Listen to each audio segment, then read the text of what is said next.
एक फकीर हुआ, अगस्तीन। कोई 30 वर्षों से परमात्मा की खोज में था। भूखा और प्यासा, रोता और चिल्लाता और प्रार्थना करता, एक क्षण का विश्राम न लेता। जीवन का कोई भरोसा नहीं है, परमात्मा को पा लेना है।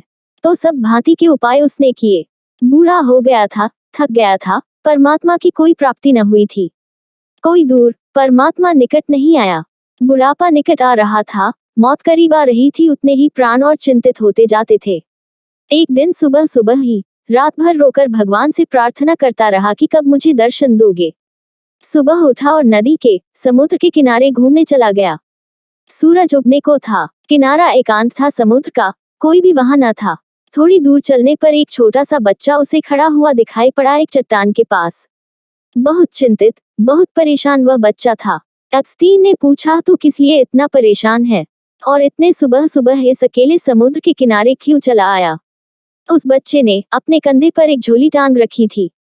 उस झोली में से एक बर्तन निकाला, छोटा सा बर्तन, और उसने कहा, मैं परेशान हूँ। मैं इस बर्तन में समुद्र को भर लेना चाहता हूँ, लेकिन यह समुद्र भरता ही नहीं। उस बच्चे का यह कहना था कि मैं इस बर्तन में इस समुद्र को भर लेना चाहता हूँ, लेकिन यह भरता ही नहीं है। और जैसे अगस्तीन के सामने कोई बंद द्वार खुल गया और वह एकदम जोर से हंसने लगा और रोने भी लगा। तो उस बच्चे ने पूछा कि आपको क्या हो गया है? अगस्तीन ने कहा कि तू ही नासमझ नहीं है जो एक छोटे से बर्तन में समुद्र को भरने निकल पड़ा है। मैं भी नासमझ हूँ। मैं अपनी छोटी सी बुद्धि में परमात्मा को पकड़ने चला था। मैं अपने छोटे से मस्तिष्क में सत्य को समाने निकल पड़ा था। अगर तू नासमझ है तो मैं और भी ज्यादा नासमझ हूँ। समुद्र की तो फिर भी सीमा है, और हो सकता है किसी बड़ी प्याली में समुद्र बन भी जाए।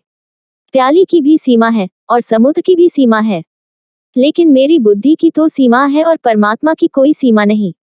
मैं तुझसे भी ज्यादा नासमझ रहा। 30 वर्ष मैं पागल था कि मैं ईश्वर को जानने चला था। 30 वर्ष मैंने गनवाए, रोया और पीड़ित हुआ। अनेक बार परमात्मा को मैंने दोष दिया कि तू कैसा निर्दय और कठोर है कि मैं रोता हूँ, मेरे आंसू तुझ तक नहीं पहुँचते। और आज मैं समझ पाया कि मेरी भूल वही थी जो तेरी भूल है। मैं परमात्मा की खोज छोड़ता हूँ।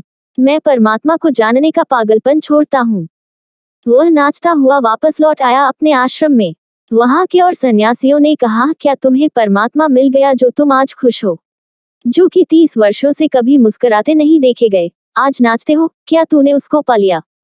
क्या तुमने उसे जान लिया? अगस्तीन ने कहा, उसे तो मैंने नहीं पाया, लेकिन अपने को खो दिया। उसे तो मैंने नहीं जाना, लेकिन अपने जानने के पागलपन को मैं समझ गया।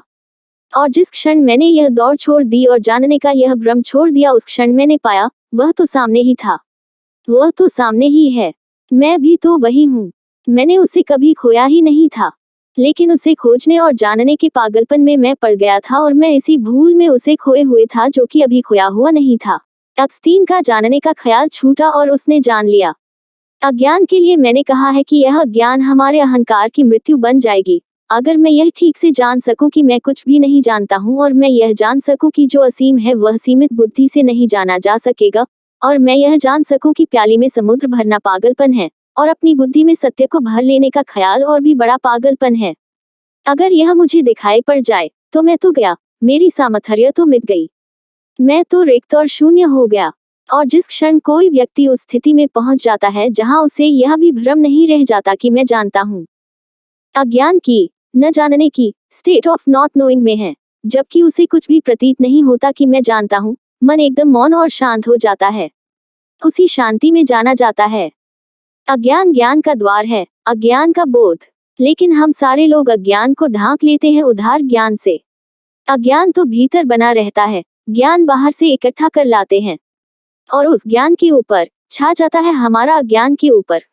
ऐसे अज्ञान को भीतर छिपा लेते हैं। आप जानते हैं, ईश्वर है। भीतर अगर झांकेंगे तो पता चलेगा, नहीं जानता हूँ। लेकिन अगर बुद्धि से पूछेंगे तो बुद्धि कहेगी, हाँ ईश्वर तो है, किताबों में लिखा है। गुरु कहते हैं, ऋषि मुनि कहते हैं, ईश्वर है। जब तक कोई और कहता है ईश्वर है, तब तक आपके लिए ईश्वर नहीं है। जिस दिन आपके प्राण जानेंगे उसी दिन होगा, उसके पहले नहीं हो सकता।